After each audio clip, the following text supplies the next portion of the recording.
Bonjour à tous les supporters, j'espère que vous allez bien. C'est Fabien et on se retrouve pour l'un des derniers podcasts de la saison qui va être dédié évidemment aux mondiaux de Prague qui ont lieu cette semaine. J'espère que vous avez bien récupéré de vos émotions car on va partir pour environ 10 minutes d'analyse de cette compétition, des résultats et des performances.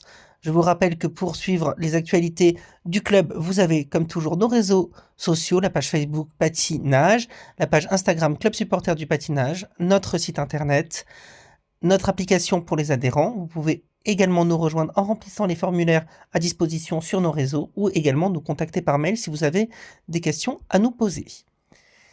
Ces mondiaux étaient assez particuliers, comme toujours lors d'une saison olympique est particulièrement longue et dense. Il y avait donc des forfaits, il y avait des absences pour blessures, des fins de carrière ou des choix tout simplement d'impasse pour terminer la saison un petit peu plus tôt. Ces mondiaux étaient tout de même très importants car ils permettaient d'attribuer comme à chaque fois les quotas pour la saison suivante, les mondiaux en Finlande à Tampere. Et vous allez voir qu'il y a eu des surprises, mais surtout de très belles performances. Et on peut noter que globalement, le niveau de performance était bien meilleur que celui des Jeux Olympiques, en grande partie car l'enjeu était moins important. Un titre mondial par rapport à un titre olympique, c'est forcément un petit peu en dessous, surtout lors d'une saison olympique comme celle-ci. Les patineurs avaient globalement moins de pression, même si on a tout de même vu des programmes un petit peu décevants et des surprises, ainsi que des problèmes au niveau du jury, mais ça nous y reviendrons un petit peu plus tard. On va commencer par la catégorie couple, où un duel était attendu entre les Allemands Az Volodine et les Géorgiens Metelkina Berulava, un duel qui a eu lieu, qui a tenu ses promesses, notamment dans le programme court, avec une très très belle compétition, un très beau duel entre les deux couples qui étaient séparés de seulement 3 dixièmes de points après ce programme court, à l'avantage du duo allemand qui, pour une fois, avait réussi à être parfait du début à la fin. Et sur le programme libre, on a eu également un très beau programme des Allemands, malgré une erreur sur le salco, comme lors des Jeux Olympiques, sauf que cette fois-ci, elle était moins grave. Ce n'était pas un simple, mais un double au lieu du triple, ce qui a coûté moins de points. Et les Allemands avaient de toute façon bien plus de marge qu'aux Jeux Olympiques sur leurs rivaux, car les principaux rivaux, à savoir les Géorgiens Metelkina Berulava, ont craqué dans le programme libre en ne terminant que quatrième de la compétition, avec des erreurs sur la séquence de saut triple salto, double axel, et surtout une grosse chute sur le triple boucle lancé. Surprise, car ils sont souvent très fiables, mais peut-être qu'il y avait eux aussi une décompression post-olympique. Ils ont tout de même tenu à être là et remportent tout de même une belle médaille d'argent au cumulé. Devant la surprise de ce podium, à savoir les Canadiens Laila Pereira et Trent Michaud, qui ont réussi une excellente compétition. Ils n'attendaient pas forcément à ce niveau-là sur deux programmes. On savait que sur un programme court, ils pouvaient être très dangereux. Ils l'ont été en réalisant leur record personnel évidemment dès leur programme court, mais également sur le programme long, où cette fois-ci, contrairement au jeu, ils ont réussi à tenir du début jusqu'à la fin, malgré une petite erreur. On peut leur reprocher ce thème de Gladiator, qui était déjà un programme d'il y a 2 ans et qui manifestement n'a pas évolué, car ils ne l'interprètent toujours pas. C'est assez plat, ils pourraient patiner sur n'importe quelle musique, je pense que le résultat serait pareil sur ce programme. Qui plus est, les costumes sont un petit peu hors de propos également. C'est dommage pour eux, on espère qu'ils seront là l'année prochaine avec des programmes beaucoup plus aboutis artistiquement.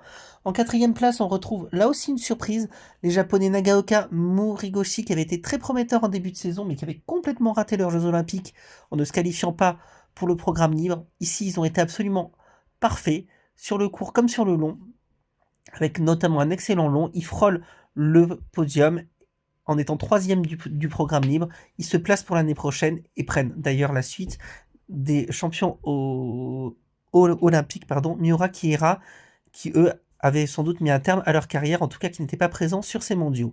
Cinquième place assez décevante pour les Hongrois Pavlova Tchatchenko, qui visaient le podium. Eux, d'ordinaire très fiables, ont commis des erreurs sur le programme court comme sur le programme long. Les juges, très logiquement, ne les ont pas loupés.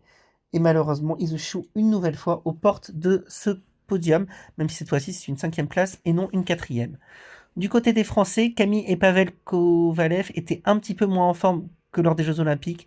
Cela s'est vu, cela s'est ressenti sur le programme court avec un triple loop piqué un petit peu accroché pour Camille à rotation incomplète avec une pause de main, mais surtout dans le programme court, ils ne sont que 17e, place qu'ils vont d'ailleurs occuper au général avec un double boucle piqué, un salco en parallèle tenté mais raté et surtout de nombreuses approximations et une Camille qui semblait très très fatiguée sur le Kiss and Cry. Cette saison a été dure pour eux, ils ont dû aller chercher leur qualification au tout début de saison. Ils ont réussi à se battre, bien encadré par Bruno Massot pour ce retour de blessure. C'est une saison tout de même très prometteuse. Maintenant, il va falloir travailler encore plus pour l'année prochaine pour revenir peut-être à un niveau de top 10 mondial qu'ils avaient pu avoir en 2022. La catégorie dames était également très scrutée car on attendait la revanche de Kaori Sakamoto après sa deuxième place aux Jeux Olympiques, deuxième place aux Championnats du Monde aussi l'année dernière, et pour ce qui a été sa dernière compétition, Kaori a été égale à la reine Calais, à savoir une compétition absolument parfaite du début à la fin, un programme court sans aucune hésitation, sans la moindre déduction, que ce soit sur le Lutz qui avait été en faute de quart au jeu ou sur la combinaison. Son compté par tiro était absolument magnifique émotionnellement. Et que dire du programme libre, ou alors qu'elle était sous pression après le passage de sa compatriote Monoshiba, sur lequel je vais revenir après. Elle a délivré un programme absolument fantastique, sans doute le plus beau de toute sa carrière, sur des chansons d'Edith Piaf interprétées par Patricia Cass, avec comme un symbole le titre Non, je ne regrette rien. En tout cas, elle avait rien à regretter de cette performance, qui a été absolument fantastique. 7 triples sauts, une intensité, une fluidité extraordinaire, toujours cette grande vitesse de patinage. Kaori donc remporte son 4e titre mondial. Elle aura marqué toute l'Olympiade par son sourire, sa détermination et ses programmes absolument fantastiques. Et quoi qu'il arrive pour l'année prochaine, bravo à elle pour toute sa carrière. Carrière qui s'annonce également très prometteuse pour Moneshiba, qui vient chercher une très belle médaille d'argent en frôlant. D'ailleurs, on peut le dire, la médaille d'or, même s'il y a en tout 10 points d'écart. L'écart était très très faible après le programme court, où Moneshiba était très bien noté, un petit peu trop même d'ailleurs, car artistiquement ce n'était pas du niveau de Kaori, même si techniquement c'était très très propre. Sur le programme libre, son Roméo et Juliette est encore un petit peu junior, je trouve, dans l'interprétation, mais techniquement c'était fantastique. Là aussi, quelle vitesse de rotation, quelle aisance. Petite erreur sur une combinaison qui n'a absolument rien coûté à la japonaise, qui bat son record. C'était un très très beau moment à vivre, cette bagarre entre japonaises. Très beau également l'émotion de Moneshiba lorsqu'elle a regardé le programme de Kaori. La médaille de bronze, c'est un petit peu une surprise aussi. On attendait plutôt Amber Glenn, l'américaine. Mais non, c'est une européenne qui vient la chercher, en la personne de Nina Pinzaron, qui n'avait terminé que 13e des Jeux Olympiques. C'est donc une grosse surprise. Même si on sait que Nina Pinzaron est capable de très belles performances, elle a déjà été médaillée européenne, elle était 4e cette saison. Très souvent, elle était pénalisée par des sous-rotations. Cette fois-ci, le panel a été plutôt clément avec elle en ne déduisant aucune rotation. Ce qui fait un score absolument parfait sur le programme court comme sur le programme long. Elle bat ses 2 records. Elle devient la seconde médaillée belge après Lona Hendricks, évidemment, et montre en tout cas que le patinage belge a de la ressource après le forfait de Lona. Nina réussit un très beau programme, que ce soit sur le court, sur Sand in the Clouds, mais surtout sur son programme merveilleux sur la Servante écarlate. C'est une belle réussite pour Nina Pinzaron, bravo à elle. En 4e place, on retrouve Isabeau Levito, l'américaine, qui est 4e comme l'année dernière, comme en 2023 aussi. Peut-être un petit plafond pour cette jeune américaine qui, même si elle est très solide techniquement, a pour moi un vrai plafond à franchir artistiquement, avec des choix qui sont, on peut le dire clairement, un petit peu vieillots, que ce soit son programme court, très suranné sur Bisous Bisous, en hommage à Sophia Loren, ou son programme long. On aimerait qu'elle se lâche un petit peu plus, qu'elle change un peu de style, un truc un peu plus déluré, pour pouvoir exister davantage auprès des personnalités importantes du patinage féminin, par exemple comme Kaori ou Amber Glenn. Ou tout simplement Lara Naki-Goodman, qui fait une très belle 5e place pour l'italienne, avec un programme très original sur les dents de la mer, très jolie interprétation, très jolie chorégraphie. Lara Naki, c'est la saison de l'explosion pour elle. Elle a vraiment passé un cap techniquement et garde son originalité artistique. belle réussite pour elle.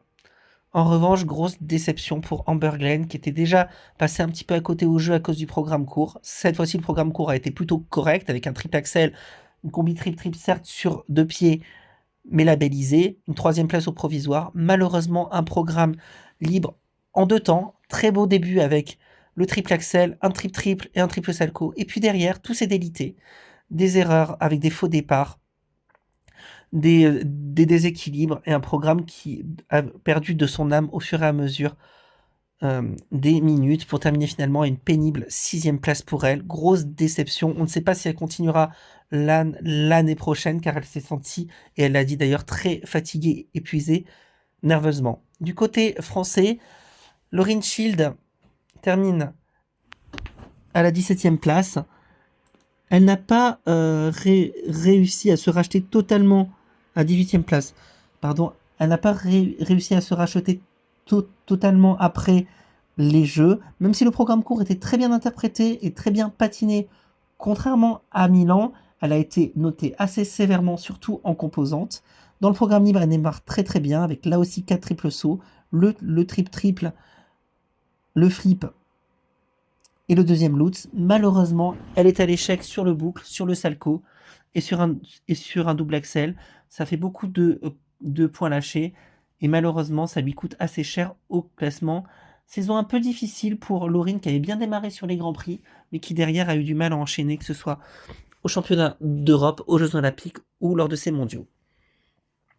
En ce qui concerne la catégorie hommes, là encore, il était question d'une revanche et elle a eu lieu avec le roi Ilya Malinin, qui a fait un programme absolument parfait, que ce soit sur le court comme sur le long, avec toujours des quadruples de tous les côtés, même si son programme libre était un peu plus assuré que d'habitude en ce qui concerne les quadruples. On a senti qu'il avait un mental et une volonté à toute épreuve pour rebondir après son échec de Milan. Seul bémol, comme d'habitude, en ce qui me concerne, les composantes beaucoup trop hautes, quasiment préétablies avant le début de la compétition. C'est un petit peu gênant, car cela nuit à l'appréciation des programmes.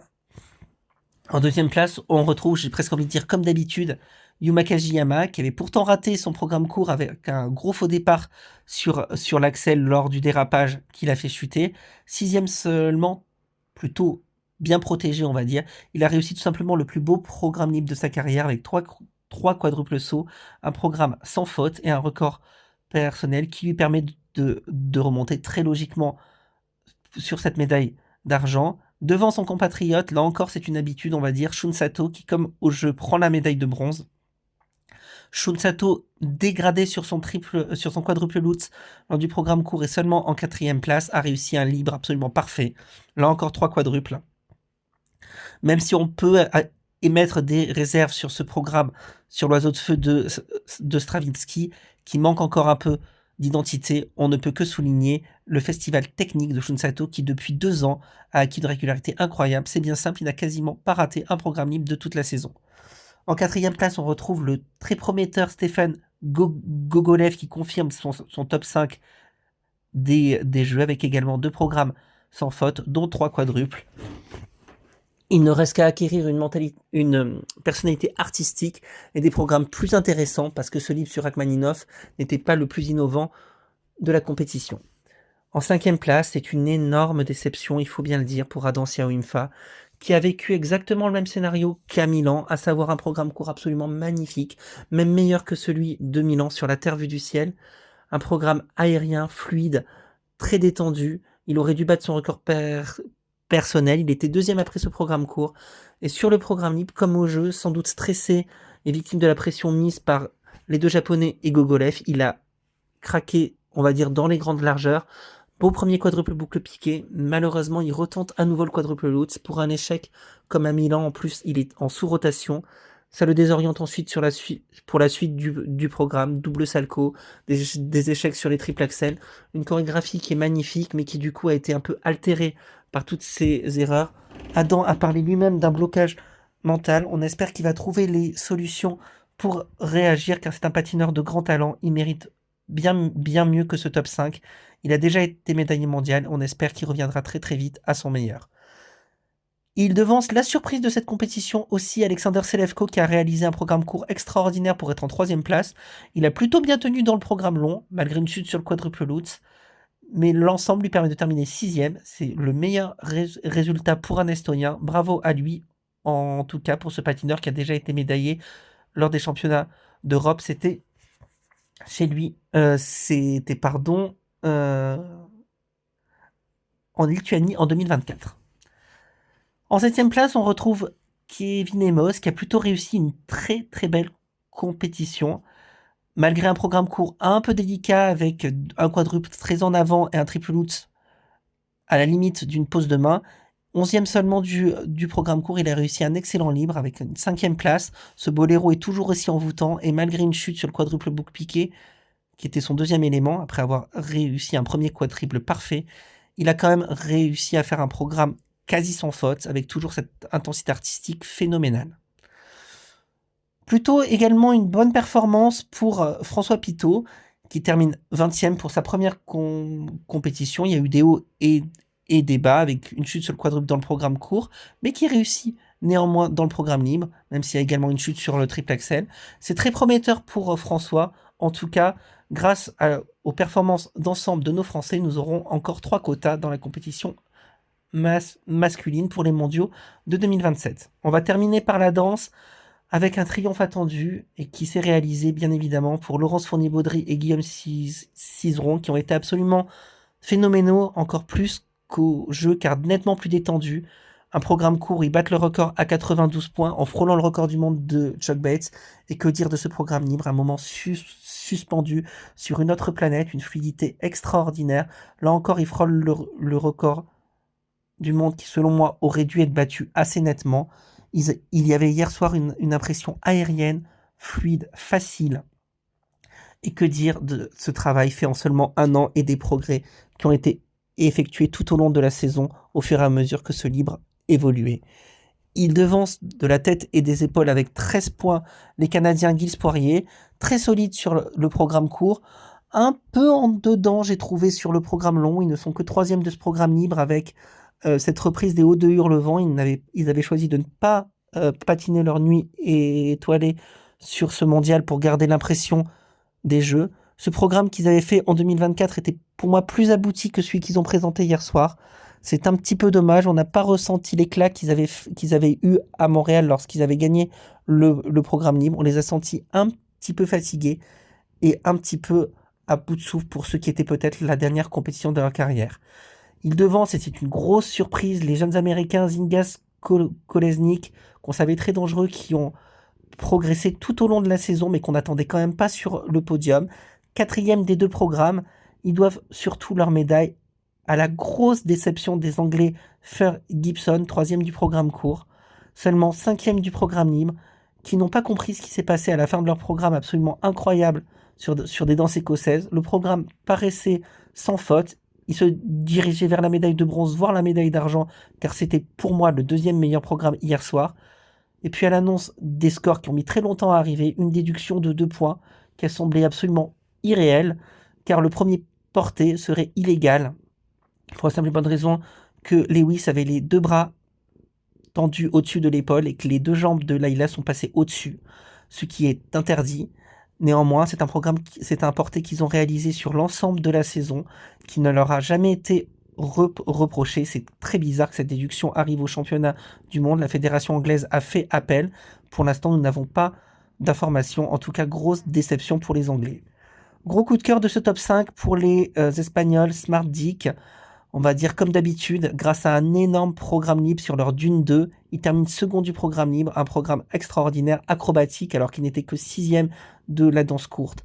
Un merveilleux programme qui va manquer, comme ce programme avait marqué l'année précédente d'une première mouture, cette deuxième version a été absolument fantastique. Néanmoins, j'espère que l'année prochaine, ils proposeront un thème différent pour exister sur un autre registre que ce Dune.